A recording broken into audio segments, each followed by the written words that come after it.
Então, como a nossa próxima aula é sobre população brasileira, nós precisamos ter essa base, os conceitos, e entender como que a população mundial evoluiu nos últimos séculos. Tudo bem? Então, o tio Grote vai repetir antes de apresentar o slide para vocês.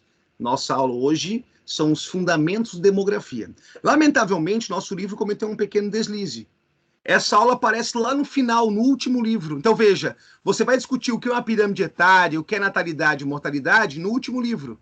Só que tem que entender hoje a pirâmide etária brasileira, a natalidade, mortalidade, o crescimento vegetativo do Brasil.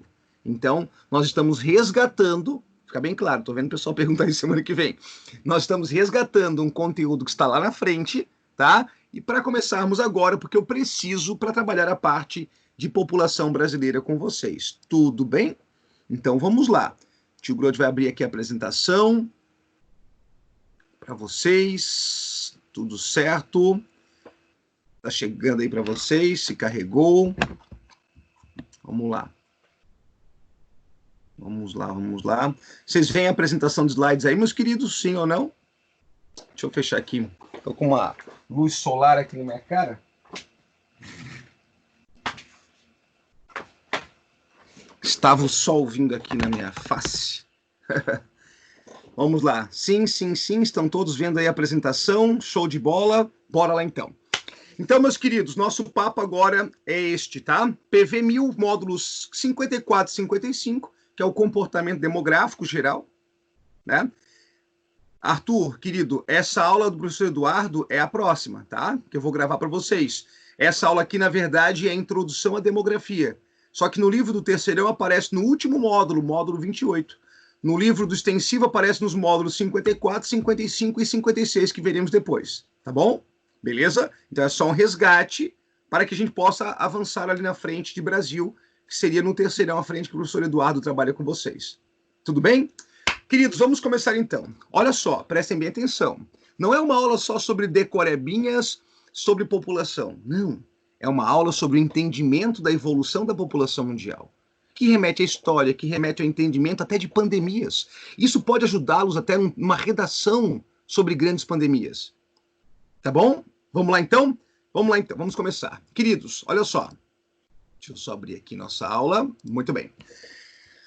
No ano 2011, a ONU anunciou que nós atingíamos, naquele momento, 7 bilhões de pessoas no planeta. Hoje, 7,8 já se fala, né? 7,7 a 7,9. Ano passado se falava em 7,7 bilhões de habitantes. Tudo bem? Tá, eu sei como é que anda essa evolução da população mundial. Veja, os números podem variar de uma organização para outra, queridos, mas só para você ter uma base, tá? Este é um gráfico publicado na prova da Federal da Bahia sobre a evolução da população mundial. Achei interessante o gráfico, tá? Mas eu vou trazer outros dados para vocês. Olha só, você vai construir junto comigo agora, se quiser anotar no seu caderno, anote, construa o seu esqueminha também, fique à vontade. Nós vamos analisar como foi a evolução da população mundial durante a era cristã. Poderíamos resgatar períodos anteriores, né? Desde a revolução da agricultura na Mesopotâmia, que o homem deixou de ser nômade e passou a ser sedentário, que é uma grande mudança, né? Vivimos da caça, da coleta, de repente temos agora uma reserva energética, né? Temos ali alimentos reservados em outro momento, né? Poderíamos registrar outros avanços, mas nosso foco agora, queridos, é na era cristã, tá? Vamos pegar a era cristã como referência. Então vejam, vamos fazer um gráfico com os nossos dois eixos, tá? Nós temos o eixo horizontal, que são os anos, o eixo vertical em bilhões de habitantes. Eu vou montar uma tabela e, ao mesmo tempo, um gráfico com vocês. Por quê? Porque é interessante a gente aprender a leitura do gráfico e, tendo os dados sendo construídos aos pouquinhos, facilita seu entendimento, tá bom? Então, vamos lá com o tio Grote, olha só. Vamos começar. Vamos ao ano 1 depois de Cristo. População mundial, 250 milhões. Tá? Uma vez eu falei isso em sala, o garoto assim, tá, só quem é que contou? Assim, tá, foi o recenseador Jesus Cristo. Tá bom, queridos? Outra coisa, né? Vamos lembrar. Este ano era para ocorrer o censo demográfico, por isso que essa aula se torna ainda mais importante, tá? Que é a demografia brasileira, que logo eu vou abordar com vocês, tá bom? Então veja, Tínhamos 250, alguns falam 300 milhões de habitantes, mas é uma questão de estatística, né, de uma expectativa da época ali, né? Uma estimativa, perdão. Muito bem, olha só agora que loucura nossa linha, nosso gráfico sendo construído. Chegamos ao ano 1600. Grote, por que esse salto na história? Porque levamos 1600 anos para a população dobrar pela primeira vez. A população mundial dobrou pela primeira vez depois de 1600 anos. Por que crescer tão lentamente? Voltemos às pandemias, então. Lembra da peste negra, historiadores? Que nosso grande mestre Alan, Chang, Felipe, Dalton, todos vão trabalhar com vocês em história, sociologia, enfim. Vejam, nós tínhamos uma situação que era caótica nas condições sanitárias.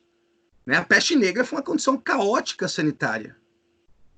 Nós não tínhamos uma estrutura médico-hospitalar. Poucos tinham acesso à água tratada, saneamento básico. Lembra que aqueles castelos bonitos dos contos de fadas não tinha saneamento. O cocô no máximo era os dejetos eram no máximo lançados para fora do castelo. Aquele laguinho com jacarezinho do castelo que você lê no livro infantil era cocô. Desculpe a grosseria, mas, né? Então, assim, as condições sanitárias eram muito precárias. Então, nasciam muitas pessoas, mas morriam muitas pessoas. Isso que não estou nem levantando a questão de conflitos, né? Que na época eram cruéis e sangrentos, né? Tudo bem? Então, veja, crescia lentamente a população.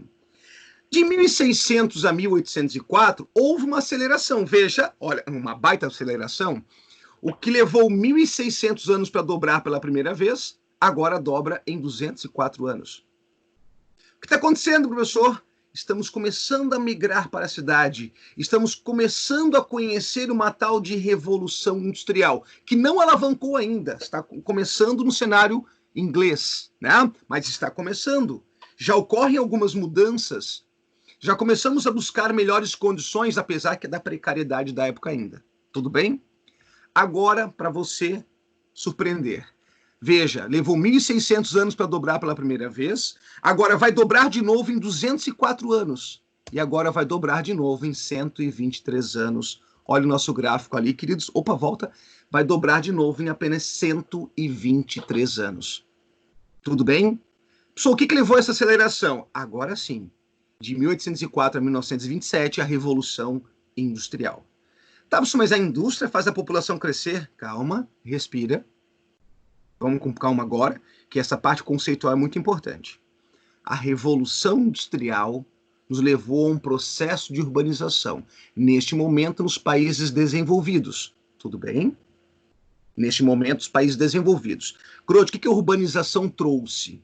Trouxe desafios diversos, moradia, né? Mas vamos lá. Acesso à água tratada, encanada em casa, né?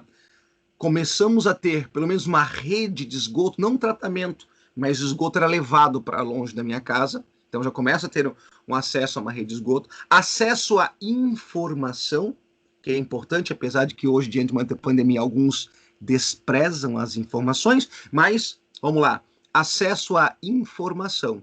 Diante disso, queridos, uma indústria levando a uma urbanização, agora muita concentração, que o Tio Grote vai respirar fundo, vai fazer um mantra e vai falar com muita calma para vocês. O processo de urbanização leva, primeiro, à queda da mortalidade. Esta é uma das informações mais importantes da aula, o Tio Grote vai repetir. Com muita calma, veja. O processo de urbanização leva, num primeiro momento, à queda na taxa de mortalidade. Tudo bem? Alisson, vamos lá, Alisson. Mas a China e a Índia nem era tão industrializada na época. Como a população cresceu tanto? Não cresceu tanto na época. E ali é um processo histórico, Anderson, querido, bem distinto, né? Mas depois o Tio Grote vai falar um pouquinho mais quando falarmos das áreas mais povoadas do planeta, tá bom? Beleza? Mas é um processo antigo, queridos, vamos com calma. Mesmo que a China tivesse a cidade mais populosa do mundo antes de Cristo, em outros momentos históricos, a concentração populacional é diferente de crescimento. Tudo bem? Ter lá as maiores concentrações populacionais de uma época do passado não quer dizer que eles apresentassem um maior crescimento. Tanto que a China só declarou política do filho único nos anos 70, quando o crescimento alavancou. Tudo bem? São até hoje as regiões com maior concentração humana, são ao longo da história por planícies férteis que favoreceram o desenvolvimento da agricultura, diferente de um Oriente Médio, onde o rio Tigre e Eufrates ali concentrava a população, mas o restante é semiárido ou árido. Tudo bem, queridos? Eu vou repetir sim, tá? Mas antes só respondendo o Ares e o Gregório ali. Vamos com calma, queridos. Não podemos confundir áreas de concentração humana muito antigas com crescimento demográfico. Tudo bem? Beleza? Vou repetir sim, Áureo. Olha só, querido. A urbanização, o processo de urbanização, que começa nesse contexto que estamos analisando na Revolução Industrial, né? Acelera o crescimento. Por quê? Porque cai a taxa de mortalidade. A urbanização leva à queda da mortalidade e é isso que acelera o crescimento. Eu vou repetir isso várias vezes ao longo da aula, queridos, porque realmente, eu que agradeço, Alisson, pela colocação, querido. Fique à vontade, Gregório também, tá bom? É uma análise interessante, né? Como é que a China é tão populosa há tanto tempo? Né? Boa abordagem, tá? Mas só vamos... A gente está falando agora especificamente sobre o ritmo de crescimento. Tudo bem? Então, queridos, é isso, tá? A urbanização levou à queda da mortalidade, sendo que a natalidade continuou alta. Eu vou voltar a esse assunto com vocês, mas eu quero só construir esse histórico, tá? Vamos lá. Continuando em nosso histórico. Agora vejam, opa, o que aconteceu com o nosso gráfico? Olha ali, dá uma espiadinha. De 1927 a 1959. Aquela população mundial que levou 123 anos para dobrar pela primeira vez, desculpa, 1.600 anos para dobrar no início da era cristã, perdão, agora está dobrando ali, vejam, deixa eu botar aqui agora outro gráfico, aqui ó, de 59 para 99, fazendo o nosso esqueminha ali, de 59 para 99, ela dobrou em 40 anos. Então vamos de novo, de quanto em quanto tempo a população mundial dobrou? Veja, 1.600 anos no início da era cristã, depois 123 anos quando a Revolução Industrial começa na Inglaterra. Quando a Revolução Industrial repercute, né, avança em toda a Europa, de 1804 a 1927, 123 anos. Eu quero esses dois recortes históricos, nós vamos voltar a falar sobre eles, queridos. Olha lá, de 1804 a 1927, em 123 anos dobrou na era industrial, que começa na Europa com a urbanização e com a queda da mortalidade. Depois eu quero que um outro recorte. Primeiro recorte, 1804, 1927. População dobrou em 123 anos. O segundo recorte é de 1959 a 1999, quando a população mundial dobra em apenas 40 anos. Entenderam o gráfico? Que loucura, rapaziada. Vocês entenderam o que aconteceu na segunda metade do século XX? A população mundial dobrou em apenas 40 anos. É isso que eu quero de vocês, esse entendimento inicial da tabela que construímos o gráfico juntos. Tudo bem, queridos? Bom, agora uma pausa. Ano passado, a ONU colocou que nós tínhamos já 7,7 bilhões de habitantes. Tudo bem? Cuidado agora que isso pode nos induzir ao erro. Você pode dizer assim, bah, professor, se a população mundial dobrou em 40 anos na segunda metade do século XX, mais 40, 12, mais 40, 18, mais 40, 24. Meu Deus, calma. Este fenômeno que aconteceu na segunda metade do século XX não voltará mais a ocorrer. Este fenômeno de explosão que aconteceu na segunda metade do século XX no mundo como um todo não voltará mais a ocorrer. A prova é, segundo a ONU, a população mundial no ano 2100 será de 11,2 milhões de habitantes. Vamos lá? A ONU, segundo a ONU, no ano 2100, a população mundial será de 11,2 bilhões de habitantes. Bilhões. Tá, então não voltará a dobrar a população mundial. Aproveitando agora a minha fala e a colocação do Gregório, acabou o baby boom? No mundo como um todo, sim. Nos lugares mais pobres do planeta, ainda não. Gregório, querido, respondendo sua pergunta, tá? A Nigéria hoje tem em torno de 200 milhões de habitantes. Tudo bem? Terá em 2100 700. 700. População do continente africano, se considerarmos o início do século XXI e o final do século XXI, vai triplicar. De novo, população do continente africano, Eu quero a resposta para isso. Agora tá ficando bom. Gregório falou em baby boom, tá, turma? Baby boom é o termo que os americanos usavam, né, para a explosão demográfica. Hoje, baby boom, quem sabe, seria filho de terrorista, mas na época, tá? Baby boom, explosão demográfica, tá? Então o Gregório tá colocando, acabou o baby boom, professor? Contexto mundial, sim, pois a população não voltará a dobrar. Mas os lugares mais pobres, em África e Ásia, sim, ainda temos um baby boom. Por que, professor? Teremos a resposta ao longo da aula, não fuja. Logo após o intervalo. Tá, vamos lá, não tem intervalo não, vamos aqui. E aí a projeção da ONU, então, para 2100 tá aí para vocês, queridos. Beleza? Construímos o gráfico junto, construímos a tabelinha junto. Então a população mundial não voltará mais a dobrar. Tranquilo? Bora lá? Bom, então, queridos, nosso papo agora, para você entender esse processo, temos que resgatar alguns conceitos. Conceitos bem simples, tá? Que eu vou construir com vocês. Vamos lá? Primeiro, crescimento vegetativo ou natural. O que é isso, Grote? O crescimento vegetativo ou natural? Para você copiar no caderno, fazer seu esqueminha, tá? Passo a passo. Se passar um pouquinho, o tio Grote volta, pode perguntar, fique à vontade. Tá bom, queridos? Vamos lá. Olha só. Crescimento vegetativo ou natural é a diferença entre quantos nascem e quantos morrem. Tá? Diferença entre quantos nascem e quantos morrem. Esse é o crescimento vegetativo ou natural. Como é que ele é calculado? Você pega a taxa de natalidade menos a taxa de mortalidade. Entendendo melhor. O que vem a ser a taxa de natalidade? O número de nascimentos, quantas crianças nascem para cada grupo de 1.000 habitantes durante um ano. Quantas crianças nascem para cada grupo de 1.000 habitantes durante um ano? Exemplo.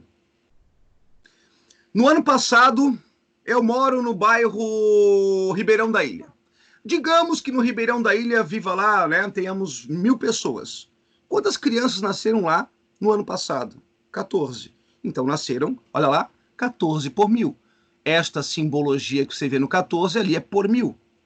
Ou, convertendo para por 100, 1,4%. Tanto faz, tá, queridos? Eu posso expressar por 1.000, até porque é por 1.000 que é feito o cálculo, ou simplificando por 100.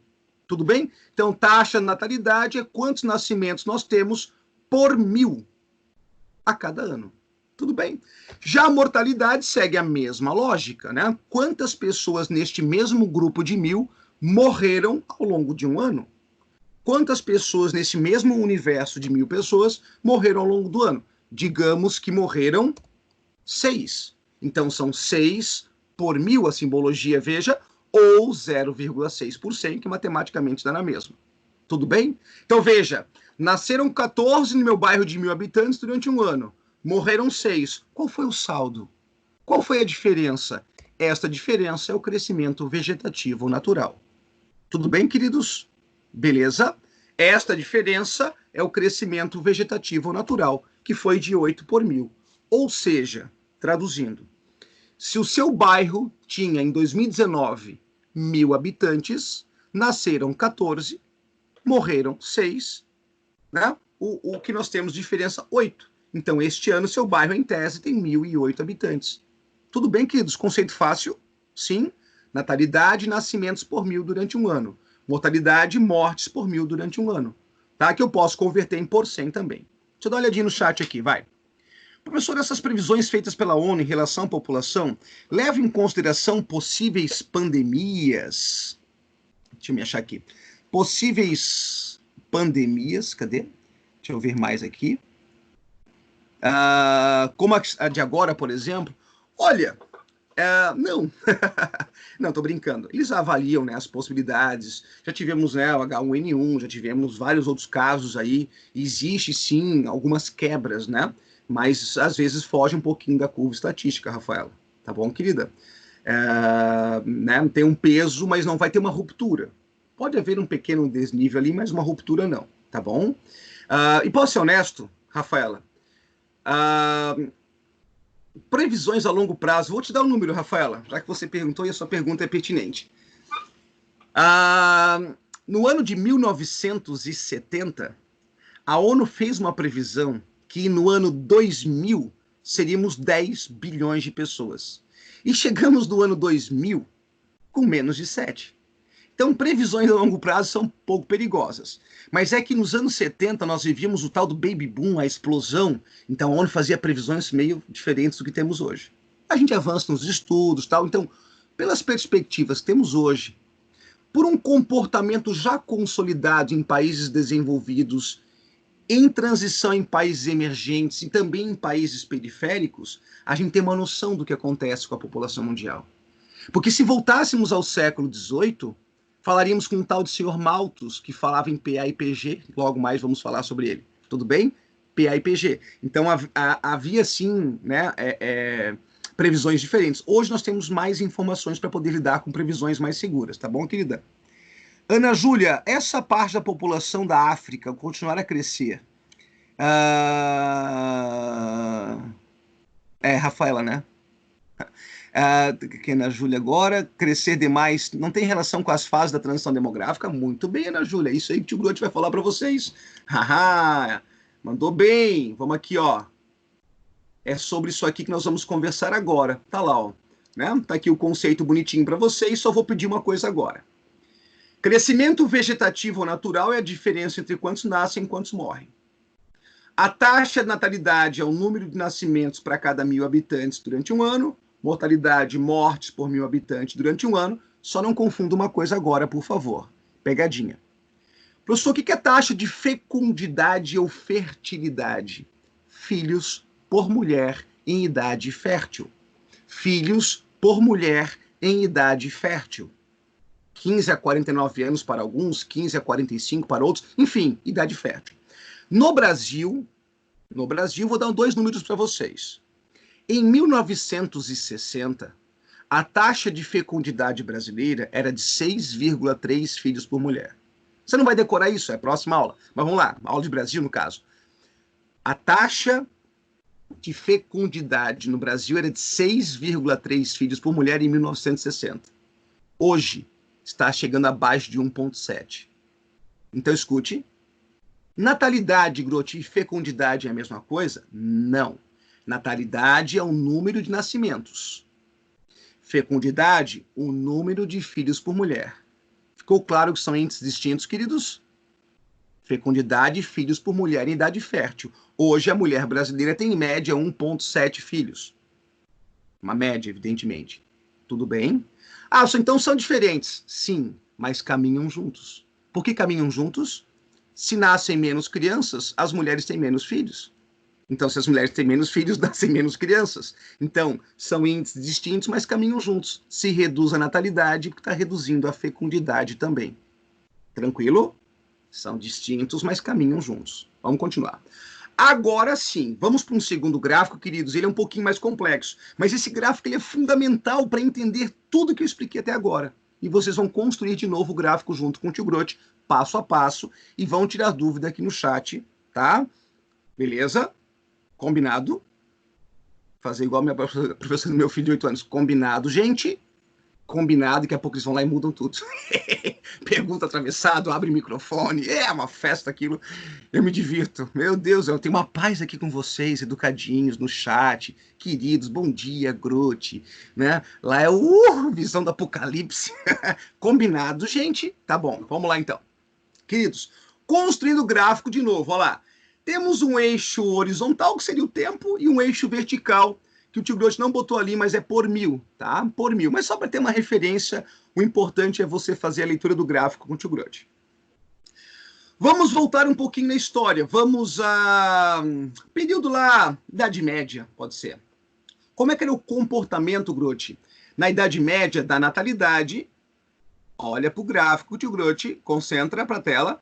Como era o comportamento da natalidade e como era o comportamento da mortalidade? Tudo bem? Nas diferentes fases da transição demográfica. O tio Grote está construindo o gráfico com vocês. Eu queria fazer isso no quadro, né?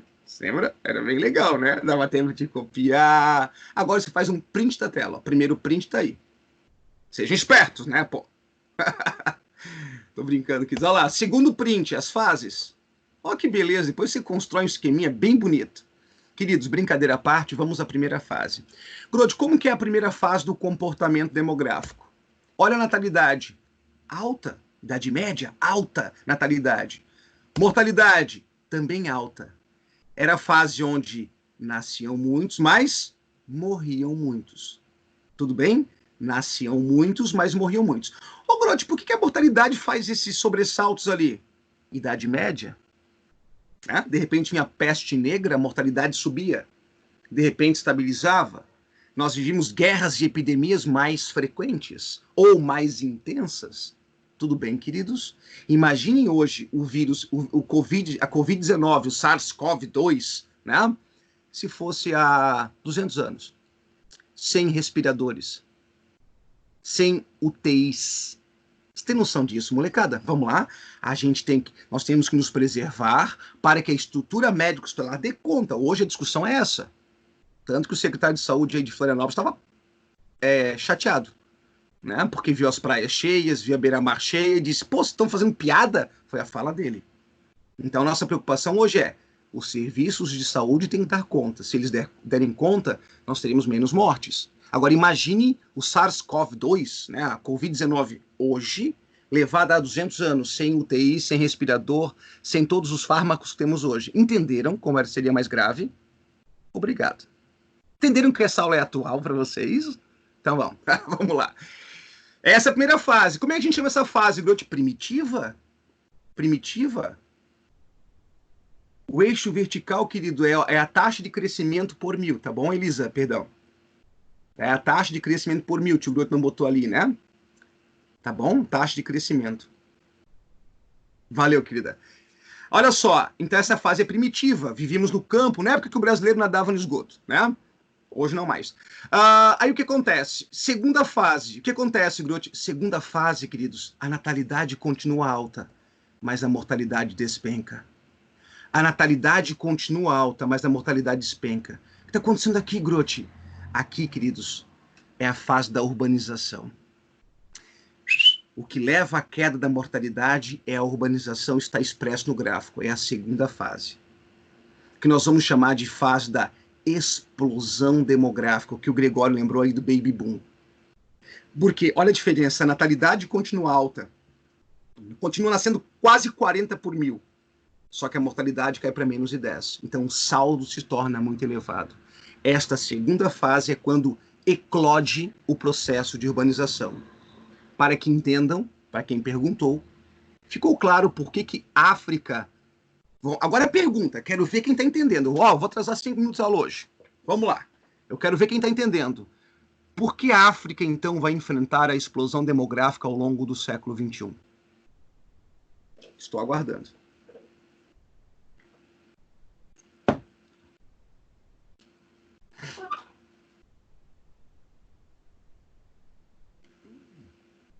Porque a África está, sim, urbanizando. Perfeito, molecada. É isso aí, fechou. O Brasil já é um país urbano, já passamos a explosão. Os países desenvolvidos já são urbanos, já passaram a explosão. Ficou claro? Por que a África e os mais pobres da Ásia, Elisa, querida, alguns sim vão se industrializar, outros vão urbanizar sem que haja essa industrialização, de qualquer maneira. É a urbanização, querido. Fechou, parabéns. Por isso que os europeus viveram a sua explosão no século XIX e início do século XX. Associada à industrialização e urbanização. Tudo bem?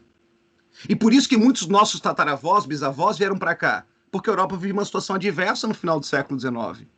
Êxodo rural, urbanização, alguns conflitos. Ou você acha que seu bisavô veio para cá porque ele era Indiana Jones e queria lutar com povos nativos? Veio para cá a maioria porque era ferrado na Europa, pô. Bora lá. Continuando. Isso é bom para alguns xenófobos ouvirem. Não vocês, é claro. De repente, olha só, passou a segunda fase, que é da urbanização. Já somos urbanos. E aí, quando já somos urbanos, qual é a taxa que cai, Grote? Quando já somos urbanos, qual é a taxa que despenca? Ter 10 filhos na área rural não era problema. Era mão de obra.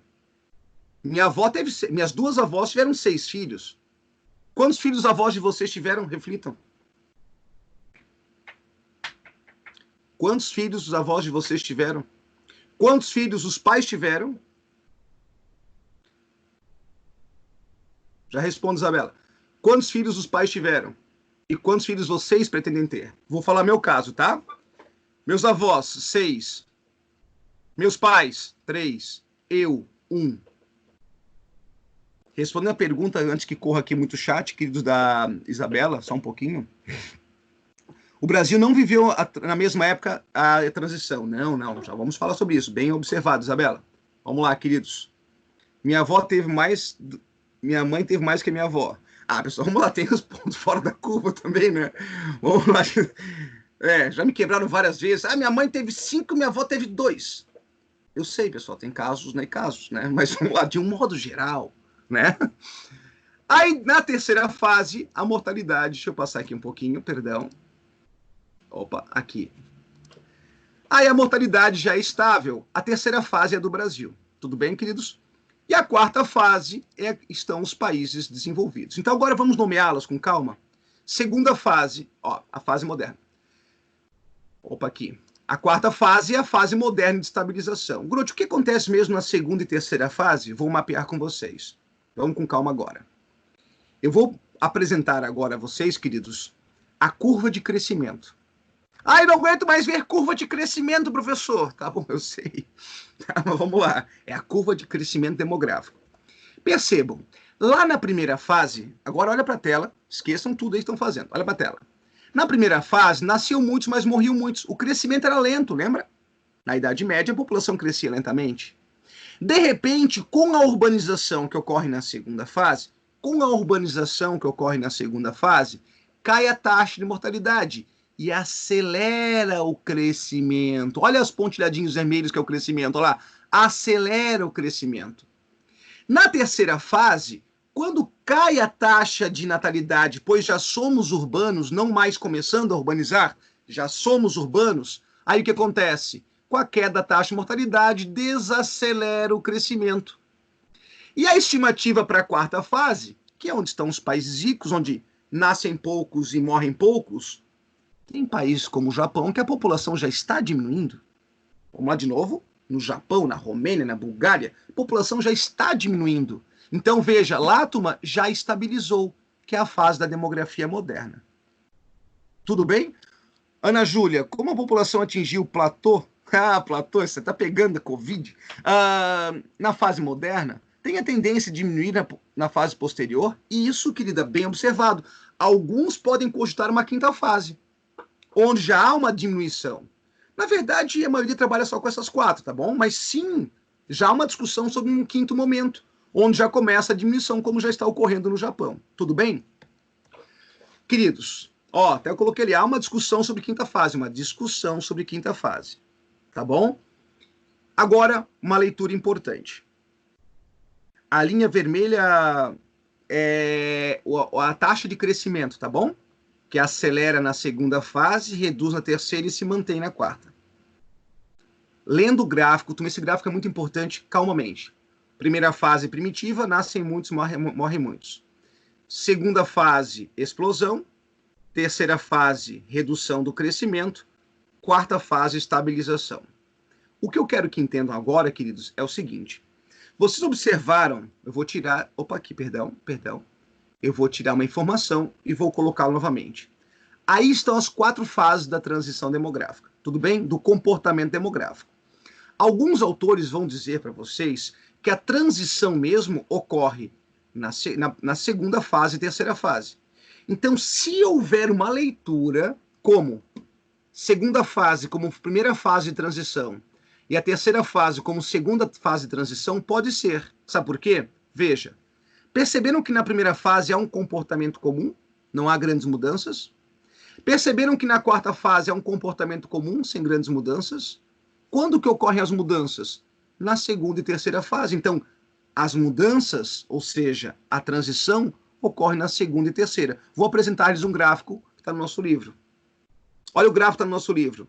Regime demográfico primitivo, primeira fase de mudança, segunda fase de mudança, regime demográfico moderno. Ou seja, são 4 fases, mas onde ocorre a mudança efetiva é a segunda e a terceira. A urbanização, e a urbanização que leva à explosão, e depois a redução do crescimento, quando já somos urbanos. Deixa eu dar uma olhadinha no chat aqui. A vantagem de população como o Japão vão começar a pensar melhor no discurso... Xenofóbico, é verdade. Pressão de mão de obra, sim, né? Alguns setores. Alguns países que existem mais idosos do que jovens, seria uma opção receberem pessoas de países. Amanda, respondendo o Gregório também, queridos, é fato, tá isso. Muitos, vamos lá, ninguém quer ingênuo. Se a Europa ou se os Estados Unidos quisesse, Estados Unidos, vamos pegar o país com o maior número absoluto de imigrantes, quisesse deportar todos, eles teriam um serviço de inteligência e força militar para fazê-lo? Até teriam. Por que não fazem? Porque é uma demanda. Porque é uma demanda. Beleza, queridos? Júlia Soares tem uma pergunta aqui. A África estaria na segunda fase, Davi? Sim. Júlia, primeira fase. Tá. Por que no primeiro gráfico o crescimento vegetativo está na fase moderna, é alto? Não é que o crescimento vegetativo é alto, ele estabilizou.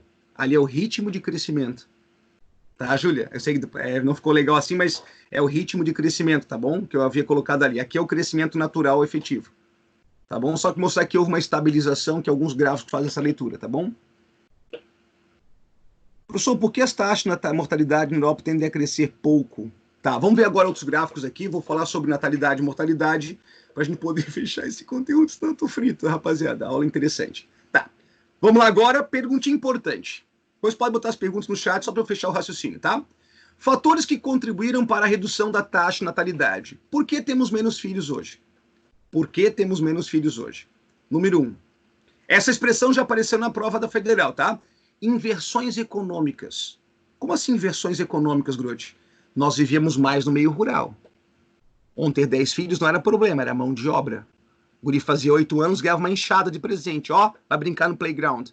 Tudo bem? Então, nós vivíamos mais no meio rural, tínhamos muitos filhos. Quando urbanizamos, cai primeiro a mortalidade.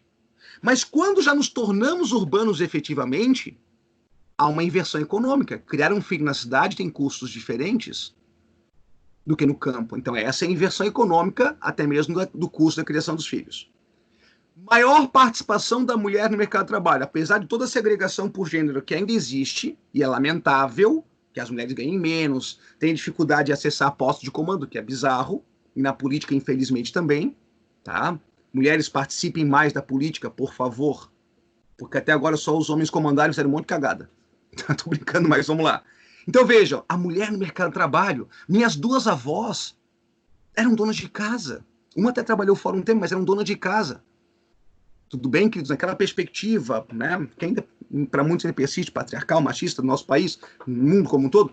Mas veja, a mulher está conquistando esse espaço. Se a mulher conquista, a tendência é ter menos filhos. Tudo bem? Fato importante. Maior nível de instrução da população.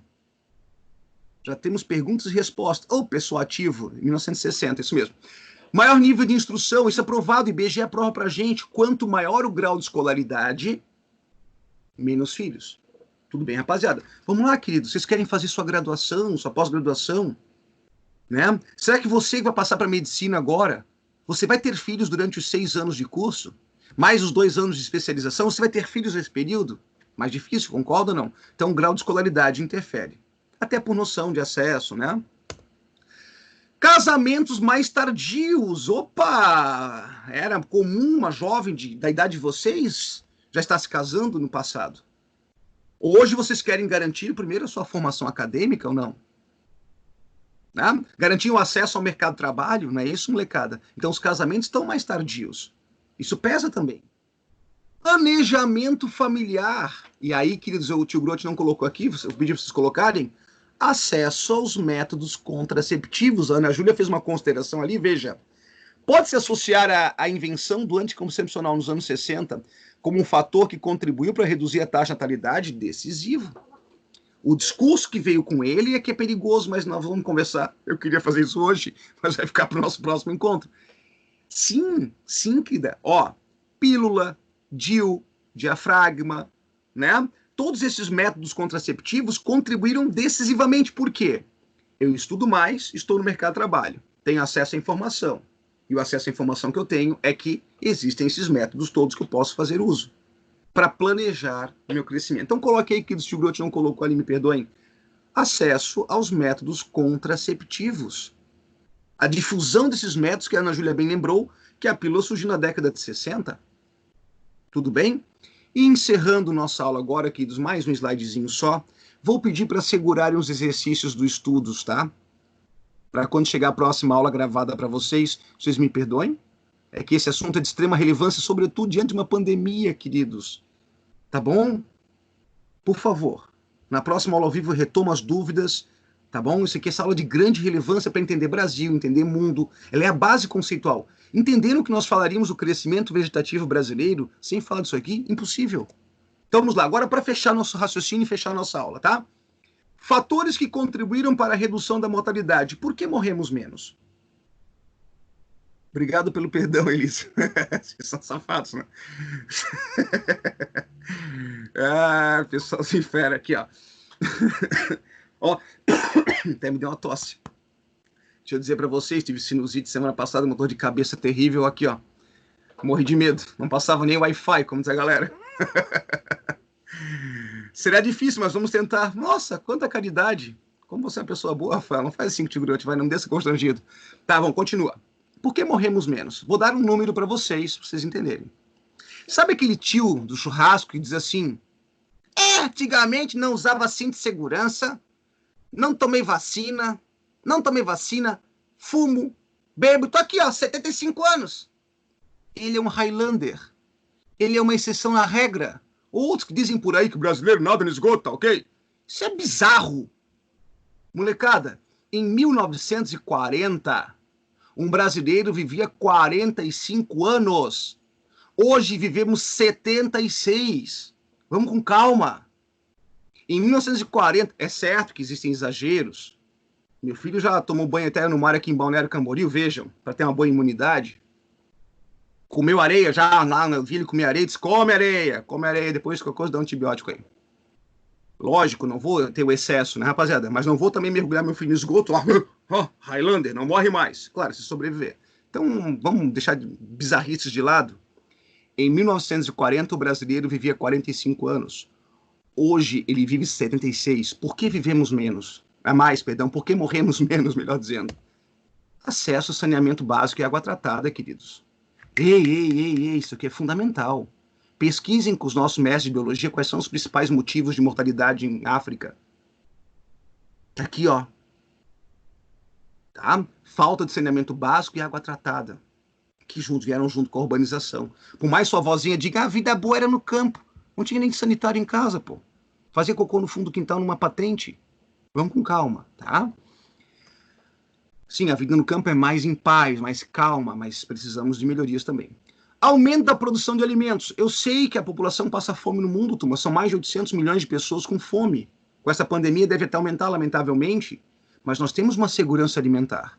Estamos vivenciando uma seca aqui no estado, uma estiagem longa. Nem por isso vamos morrer de fome. Mas nosso feudo no passado, se tivesse uma seca prolongada, acabaria o alimento e nós guerrearíamos contra o feudo. Possivelmente. Tá bom? Avanços da medicina. Ei, médicos! Vamos lá, o ganso mordia a bunda, pode crer, isso acontece. Queridos, antibióticos salvam vidas, vacinas, estamos correndo por uma vacina, olha como essa aula é importante, técnicas diversas, equipamentos, não estou nem falando de uma ressonância magnética que é para poucos, eu estou falando de vacina, antibiótico, as pessoas morriam desidratadas por uma bactéria, até hoje, né? Enfim, lamentavelmente, mas hoje os antibióticos são revolucionários, turma. Tudo bem? Avanço da medicina. Entre outros fatores ligados ao processo de urbanização. Queridos, eu vou ter que encerrar, vou ouvi-los mais um pouquinho aqui no chat, tá? Eu vou ter que encerrar porque, infelizmente, nosso tempo aqui esgotou faz tempo já, e eu vou continuar na próxima aula. Então, eu vou pedir só uma gentileza